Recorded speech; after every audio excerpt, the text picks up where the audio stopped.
Srpskim nebom leteli su mnogi avioni. Geografski položaj nam je takav da su se na teritoriji naše zemlje vekovima ukrštali različiti putevi. Posljednjih decenija ti putevi idu nebom, kojim svakodnevno iznad naših glava preleti na stotine aviona. Ali najređi avion u Beogradu u naš grad nije doleteo, već je u njega donet. Danas počiva rasklopljen u delovima u podrumu Nacionalnog muzeja vazduhoplovstva, staklene zgrade pored aerodroma Nikola Tesla. Avion o kome je reč bio je u upotrebi u Drugom svjetskom ratu. Proizvodila ga je legendarna italijanska firma Fiat, danas čuvena zbog svojih automobila. Međutim, pasionirani poznavaoci istorije naoružanja znaju da je do 1945. godine Fiat bio vodeći italijanski proizvođač tenkova, ratnih aviona i mitraljeza.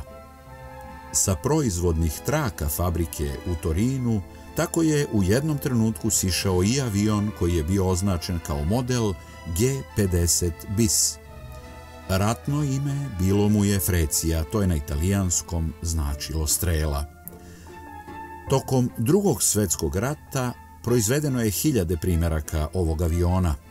Jedan manji broj završio je u ustaškim rukama u vazduhoplovstvu takozvane Nezavisne države Hrvatske. Nakon rata i uništenja ustaške Hrvatske, preostali avioni su dospeli u ruke nove jugoslovenske armije. A onda se vremenom nekako desilo da su svi primjerci tog italijanskog aviona koji su preživjeli Drugi svjetski rat i zaostali kao ratni trofeji od Afrike do Evrope uništeni. Istu sudbinu su imale i sve ustaške strele koje su opstale u Novoj Jugoslaviji. Sem jedne. Na Kalemegdanu je 1951. godine napravljena velika izložba ratnog materijala. Za potrebe izložbe sa nekog od napuštenih ratnih aerodroma donet je jedan Fiat G50 strela. Olupina je krasila Kalemegdan sve do sredine 60-ih, kada je tadašnja gradska uprava rešila da čitav kompleks pretvori u park. Uklonili su ratne eksponate, odnosno sveli ih na poziciju u rovu ispred Vojnog muzeja, gde i danas stoje. Taj jedan avion Fiat G50, koji je pukom srećom opstao, bio je prebačen na novi aerodrom na Surčinu. Zajedno sa ostalim eksponatima, budućom zbirkom Novog muzeja vazduhoplovstva, proveo je još 20 godina u improvizovanom depou. Onda je usledilo useljenje u novu zgradu na samom aerodromu.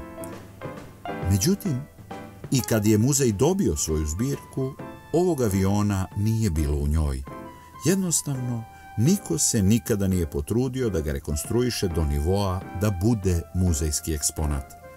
Nije pomoglo ni otkriće da je u pitanju jedini preživeli primjerak tog aviona na celom svetu. U toku proteklih decenija često su se pojavljivale priče o stalnom interesovanju muzejskih i istorijskih institucija iz same Italije da nekako dođu do ovog za njih neprocenjivog komada istorije. Strela više nikada neće uzleteti, ali čak i na zemlji ona svedoči o tragediji koja se odigravala tokom Drugog svjetskog rata. Budući da je posljednja od svoje vrste, njeno svedočenje zaslužuje da nas kao poseban muzejski primjerak podsjeća na vrednost slobodnog neba.